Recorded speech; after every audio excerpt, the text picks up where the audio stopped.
agad oh. Lakaw. Ayun! Oh, tayo ba ang trabaho ni tatay? Taga-buka. Oh guys, oh good morning, good morning.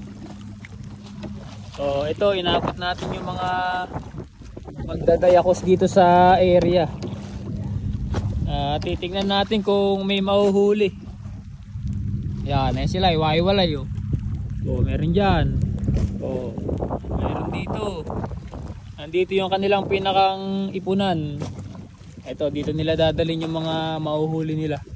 Bubugawin muna nila yung mga isda ron hanggang mapunta sila rito. Si kuya naman, dito muna siya. Dito siya nakatukat. Nilalamid na siya. Nga po na nahuli. O, tingnan nyo guys oh. Mahirap din ang panghuli nila. Isang bara nila na ganyan. Ayan, isang bara nila na ganyan. Ito lang huli nila kanina, 2 piraso. Ayan, tsaga-tsaga lang talaga sa pangingisda. Hindi lagi jackpot. Ilang minuto inaabot ng ganitong pagano nila. Pagkakalat. Bago nila madala rito yung mga isda. Inaabot din sila siguro ng megit kumulang sa ano, mga 20 minutes. So, katulad yan, 2 piraso lang yung una nilang bara. Minsan maigi. Minsan wala, minsan kakaunti. Oh, ayan guys oh. Binubugaw na nila doon sa malayo. Ayan oh. Inaampas nila yung tubig. Inaaboy nila yung mga isda papunta rito. Para yung mga nakasipit-sipit sa mga bahay-bahay nila eh mabulabog, pumunta rito sa ipunan. Parang kulang, may puwang ngayon. Kulang sila, may puwang sa gitna. Nilalamig na kasi kuya eh. Doon ang kanyang pesto eh, sa gitnang yan oh. Nakaw, may mga katakas. Inaangat na nila.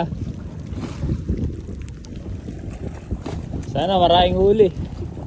Pangkaraniban nila nahuli rito, night fish. Ayan, karpa, tilapia. Bira makali ng kanduli rito kasi napakalapad ng mata nito eh. Napakalaki ng mata. Mata nila 4. Ayan, para lusot yung mga maliliit na isda. Oh, video. Oh, ayan oh. Oh, ayan oh, may huli na siya oh. Ayan oh, 1 kilo yan. Nakaw. Gandang buhay naman oh. Ayan o. Ay, nakapalang. O, tignan mo, nakapalang yan. Oh, guys, oh. Pinahuli niyang tilapia, oh. May sugat na yung mga buntot, no? Parang nahuli na ito sa panty. Laki. Anong takas lang, eh.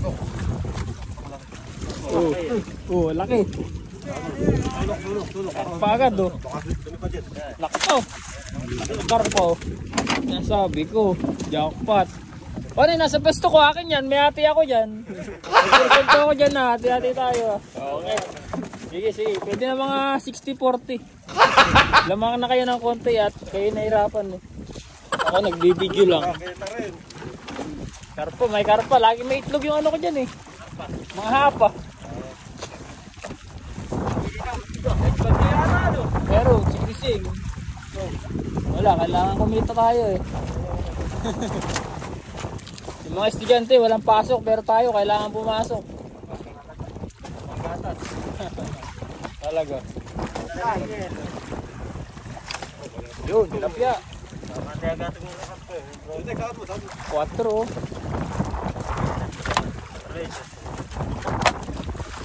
Ingat. Yung pa ang trabaho ni tatay, taga-buka.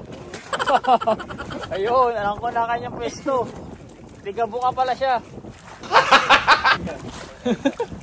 Ayun! Aw! Sarpa na naman. Ayun lang. Saka night fish na ano, maliit. Oh. Hindi naman sama, may huli na 2 karpa, tsaka mga 3 tilapia.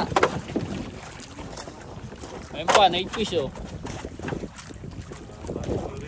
Nakakailang bara kayo maghapon? Oh, ayan guys oh. Nakaka-8-7 bara pala sila. Kahapon 12 bara kayo. Ay, ilang kilo na huli nyo maghapon? 50, 10 kilo rin. Yun guys oh. Minsan sa isang araw, umuli sila ng 50 kilo, 100 kilo pagka sineswerte sila ng bara. Yan, tsagaan lang din talaga, sana po ay. Okay, lilipat na sila. Hanap po sila ng magandang pwesto.